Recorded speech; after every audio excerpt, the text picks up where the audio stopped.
Je pense que l'adéquation du couple formation-emploi est un combat de tous les jours. Donc les pouvoirs publics doivent s'assurer ce que nous formons, ce que nous enseignons dans le système éducatif permettra aux étudiants qui arrivent dans le marché du travail pour faciliter leur accès à la fonction de premier emploi ou du second emploi, etc. etc. Mais maintenant, en ce moment, on voit bien que beaucoup d'efforts sont faits sur les questions d'employabilité. Ça veut dire que nous prenons les étudiants en dehors et après le système éducatif. Au fait, nous reprenons le système éducatif. Donc nous pensons que ce serait bien, peut-être, de concentrer ces efforts financiers et de les remettre dans le système éducatif. Je vous donne un exemple très simple et je vais m'arrêter là. Aujourd'hui, vous entrez dans le système éducatif, les jeunes, ils finissent l'université, on ne leur apprend pas les notions de qualité.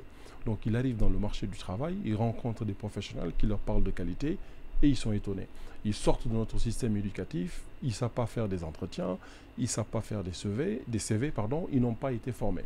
Donc ils finissent, ils font une cérémonie de graduation, ils sont très contents, mais ils n'ont pas appris les éléments les plus importants qui vont leur permettre de mettre le pied dans le monde du travail. Ce serait bien de faire l'inverse, de remettre ces efforts financiers dans le système éducatif pour que le jeune, quand il sort de l'université, il est prêt pour affronter. Parce que n'oubliez pas, l'entreprise n'a pas pour vocation de vous former.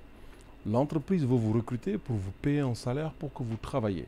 Mais malheureusement, on a transféré une bonne partie du rôle de l'État sur les épaules des entreprises et ceci crée de la confusion dans les entreprises parce que les entreprises, on leur fait subir une pression qu'elles ne méritent pas. Elles ne sont pas là pour former, elles sont là pour vous recruter et vous payer de l'argent.